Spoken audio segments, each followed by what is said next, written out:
चलें कंटिन्यू करते हैं। तो सवाल ये था कि अगर आपके पास कोई भी नंबर है जो कि डेसिमल में है तो उसको आपको साइंटिफिक नोटेशन में यानी इस एक्सपोनेंशियल फॉर्म में ऑलवेज कन्वर्ट करना आना चाहिए, और अगर आपके पास एक्सपोनेंशियल फॉर्म में आ रहा है तो आपको उसको डेसिमल फॉर्म में कन्वर्ट करना आना चाहिए। Let's discuss a bit more, like for example I am given with 0.05319। अगर मैं इस पॉइंट को लेफ्ट पर एक डिजिट मूव करता हूं तो मुझे क्या लिखना पड़ेगा? 0.5319 इंटू 10 रेज्ड पावर, कितने डिजिट मैंने मूव किया पॉइंट को? एक यूनिट लेफ्ट पर, -1 देना पड़ेगा। अगर 2 यूनिट मूव करता हूं, मैं यहां पर ले आता हूं तो ये हो जाएगा 5.319, क्योंकि इस साइड फिर जीरो की कोई वैल्यू अहमियत नहीं रहेगी। 10 रेज पावर, अब मैंने दो अगर डिजिट मूव किए तो -2, और अगर मैं 3 डिजिट मूव करता हूं तो ये बन जाएगा 53.19 इंटू 10 रेज पावर -3, और अगर मैं इसको 4 डिजिट मूव करता हूं तो ये बन जाएगा 531.9 इंटू 10 रेज पावर -4। इस तरीके से आप जो है कन्वर्ट करेंगे from decimal to scientific notation और एक्सपोनेंशियल फॉर्म।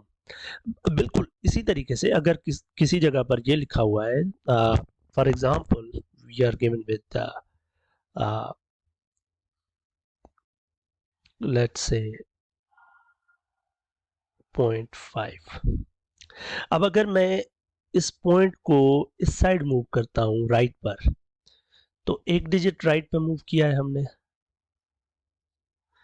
तो फिर 10 रेज पावर जब राइट पे मूव करेंगे तो जितने डिजिट मूव करेंगे उतना प्लस में आपके पास पावर आएगा। अगर 2 डिजिट मूव करता हूं मैं तो ये बन जाएगा 35.325 इंटू 10 रेज पावर, अब 2 डिजिट मूव हो गए। अगर 3 मूव करते हैं तो 3.5325 इंटू 10 रेज पावर 3, इस तरीके से।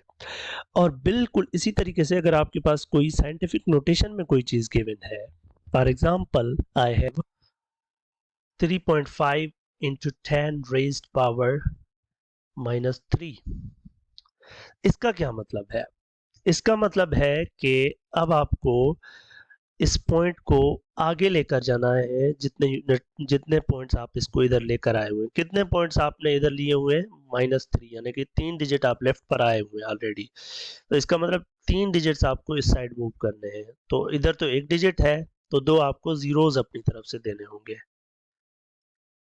तो ये कितने डिजिट हो गए? आप 1 2 3 इंटू, तो अब 10 आपका चला जाएगा उसमें। ठीक है, तो अब आप क्या कर रहे हैं? इसको साइंटिफिक से डेसिमल में ले आ रहे हैं। फॉर एग्जाम्पल कहीं पर लिखा हुआ है कि 7 पॉइंट,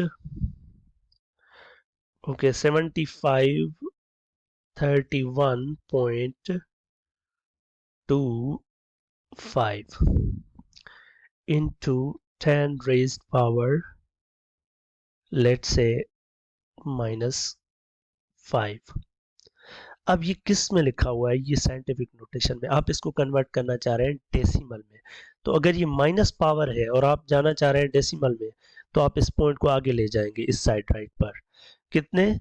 5, 1 2 3 4, एक जीरो अपनी तरफ से देनी पड़ेगी। 753125। So you are in the basically decimal. इस तरीके से अगर प्लस में होता, for example I have 35 2023.9 into 10 raise power 2। तो इसका मतलब है अब जब आपका ये पावर प्लस में है तो इसका मतलब है अब आपको इसको लेफ्ट पर जाना है पॉइंट को, क्योंकि आप इसको प्लस में है पावर, तो आप इसका मतलब है कि आप 10 टू द पावर 2 यानी कि 100 से इसको आप मल्टीप्लाई कर रहे हैं, तो पावर फिर इस लेफ्ट पर मूव कर लेगी आपकी। 35 20239 कितने? जीरो आ जाएगा, क्योंकि एक डिजिट ये, दूसरा डिजिट जीरो, तो ये मूव हो गई पॉइंट यहाँ पर आपकी। इसके बाद अगर आप पॉइंट दे दें, जीरो ना दें, कोई मसला नहीं है, तो ये आपका बेसिकली कन्वर्ट हो गया इसमें। इसी तरीके से अगर आपके पास कोई और है, for example 8712.356 into 10 raise power 2। अब आपने क्या करना है, क्योंकि प्लस है और आप जाना चाह रहे हैं डेसिमल में, तो आप इस पॉइंट को राइट लेफ्ट पर ले आएंगे। कितने डिजिट? 2 डिजिट। तो आपके पास 87235.6 हो जाएगा। तो दोनों सिनारियोज को अलग अलग से देखना है। जब आप डेसिमल है तो आप लेफ्ट पे जाने पर पावर को माइनस करेंगे तो आपका एक्सपोनेंशियल में कन्वर्ट हो जाएगा, और अगर आपका डेसिमल में है और आप राइट पर पावर को कर रहे हैं तो आपको प्लस में आएगा पावर। इसी तरीके से फिर इसको मैंने जैसे एक्सप्लेन किया है, इसको आप खुद से देख लें without making any further confusions.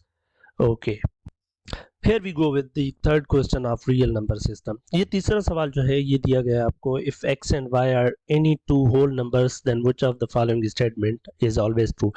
Always true का मतलब है कि एवरी x और y के लिए ट्रू हो। एवरी x और y के लिए कौन सी स्टेटमेंट है जो हर x और y के लिए ट्रू रहेगी? तो पहली बात तो ये है कि होल नंबर्स की प्रॉपर्टीज आपके जहन में होनी चाहिए। होल नंबर की प्रॉपर्टीज कौन कौन सी होंगी? होल नंबर की प्रॉपर्टीज, होल नंबर्स प्रॉपर्टीज, अब इसके अंदर क्या क्या होता है? तो आप एडिशन करते हैं और मल्टीप्लिकेशन मेनली, तो क्या ये कम्यूटेटिव होता है विद रिस्पेक्ट टू एडिशन? क्या ये कम्यूटेटिव होता है विद रिस्पेक्ट टू एडिशन? क्या ये एसोसिएटिव होता है विद रिस्पेक्ट टू एडिशन? क्या ये एसोसिएटिव होता है विद रिस्पेक्ट टू एडिशन? और उसके बाद और भी जो इसकी प्रॉपर्टीज़ हैं वो होल नंबर्स की प्रॉपर्टीज़ को देख लें, थोड़ा सा ओवरव्यू कर दें, और इंटीजर्स की भी देख लें। इसी तरीके से तकरीबन सेम ही होंगी, तकरीबन आपको बहुत सारी चीज़ें इनमें सेम मिलेंगे। इंटीजर्स के अंदर प्लस और मल्टीप्लिकेशन में कौन सी प्रॉपर्टीज़ है, इसी तरीके से आप जो है वो रेशनल्स और फिर इरेशनल, इरेशनल को छोड़ दें, आप रेशनल की जो है प्रॉपर्टीज़ देख लें, और फिर रियल नंबर्स की प्रॉपर्टीज़ देख लें कि कौन सी होती हैं एडिशन और मल्टीप्लिकेशन के हिसाब से। तो चलें अब सवाल की तरफ आते हैं। तो सवाल में ये कह रहा है कि क्या दो होल नंबर्स को हम पहले x को y से मल्टीप्लाई करें, ये बराबर होगा y को x से मल्टीप्लाई करने के? तो इसका जवाब है हाँ। इसके कहने का मतलब है कि कोई भी आप नंबर उठाएं और उसको आप दूसरे नंबर से मल्टीप्लाई करें, 3 को 5 से, ये बात, या आप 5 को 3 से करें, एक ही बात है। बेसिकली ये प्रॉपर्टी है कम्यूटेटिव प्रॉपर्टी मल्टीप्लिकेशन की। कहाँ पर? होल नंबर्स के अंदर मल्टीप्लिकेशन की कम्यूटेटिव प्रॉपर्टी, जो कि हमेशा ट्रू होती है ये, ठीक है ना। एक तो आप प्रॉपर्टीज के हिसाब से देख सकते हैं, दूसरा ये भी देख सकते हैं कि आप कोई भी दो एक्स और वाई नंबर उठाएं तो उनको अगर आप मल्टीप्लाई करें एक्स को वाई से या वाई को एक्स के, एक ही बात है। और इसी तरीके से एडिशन में भी ऐसा ही होता है, एक्स में वाई ऐड करें या वाई में एक्स ऐड करें, ये एक ही मतलब ये भी ट्रू होता है।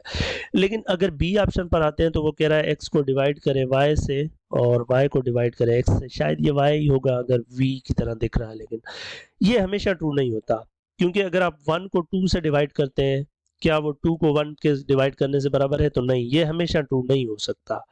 और ये कह रहा है कि अब अगर x में से y माइनस करें या y में से x, एक ही बात है। तो ऐसा भी नहीं है, क्योंकि अगर 3 में से 2 माइनस करें तो क्या आएगा? 1, लेकिन 2 में से 3 माइनस करें तो -1, तो ये भी ट्रू नहीं है।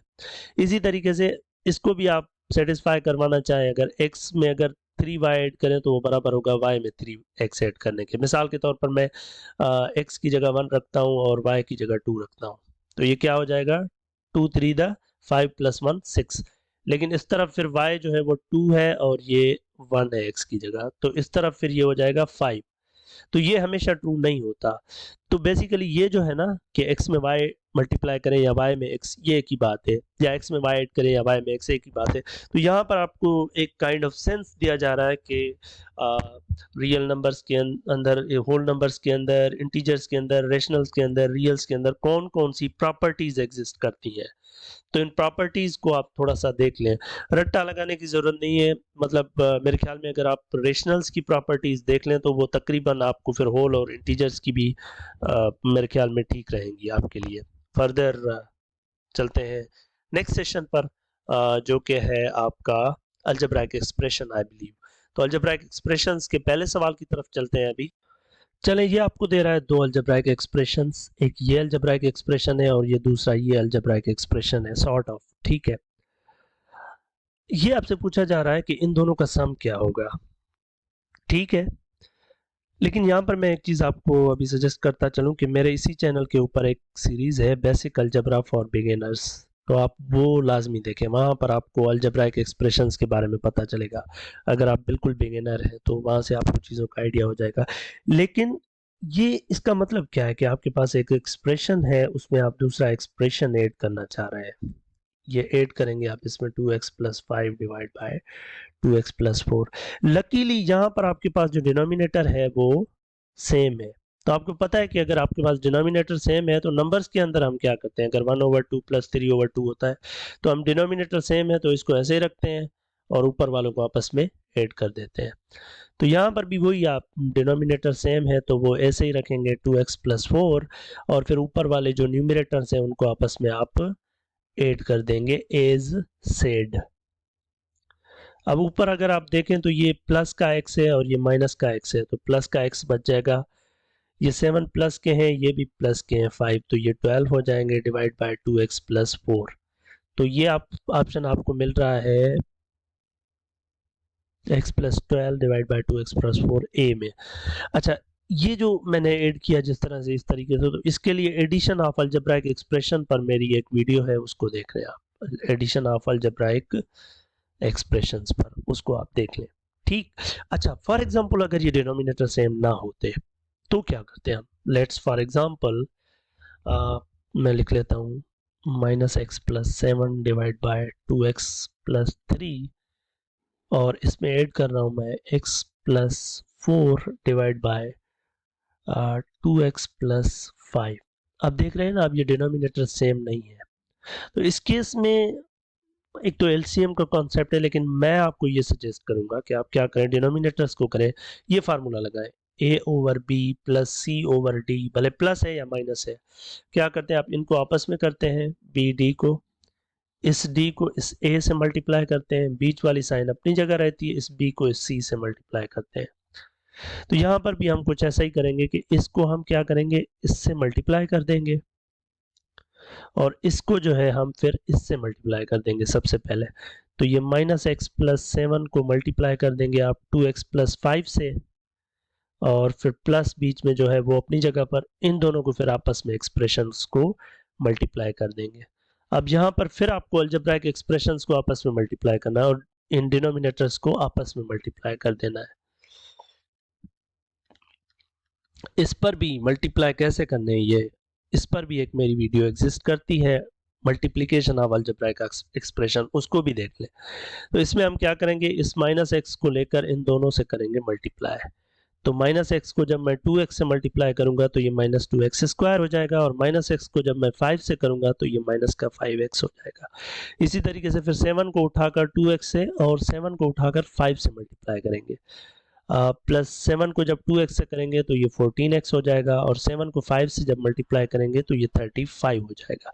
इसी तरीके से इस x को लेकर आप इन दोनों से मल्टीप्लाई करेंगे तो ये हो जाएगा 2x स्क्वायर प्लस 3x, और इसी तरीके से आप 4 को उठाकर इन दोनों से मल्टीप्लाई करेंगे जो कि बन जाएगा 8x प्लस 12।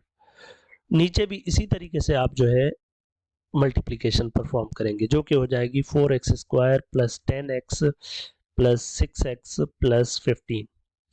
इसको एक और स्टेप में हम सिंप्लीफाई करेंगे। इस 2x स्क्वायर जैसा और कोई टर्म है स्क्वायर वाला, तो ये दोनों है स्क्वायर वाले टर्म है, ये कैंसिल हो जाएंगे आपस में। x वाले अगर आप टर्म देखते हैं तो ये माइनस का 5x है, ये प्लस का 14 है, ये प्लस का 3 है, ये प्लस का 8 है। तो माइनस का 5 प्लस का 14 आपके पास रह जाएगा 9 प्लस का, और फिर प्लस का 3, तो 9 प्लस 3 12 हो जाएगा। फिर 12 में फिर आप 8 ऐड करेंगे तो ये 20x बन जाएगा, और उसके बाद ये 35 है और ये 12 है आपके पास, और कोई ऐसा नंबर नहीं है कांस्टेंट, तो 12 दोनों प्लस के हैं तो ये 47 हो जाएंगे डिवाइड बाय ये 4x स्क्वायर अपनी जगह, इस जैसा कोई और टर्म नहीं है, इन दोनों को आपस में अगर सिंप्लीफाई करें 16x प्लस 15। तो इस तरीके से आपको अलजेब्राइक एक्सप्रेशंस की जो एडिशन है, सब्ट्रैक्शन है, मल्टीप्लिकेशन है और डिवीजन है, ये आपको आनी चाहिए। Let's meet in the next short video.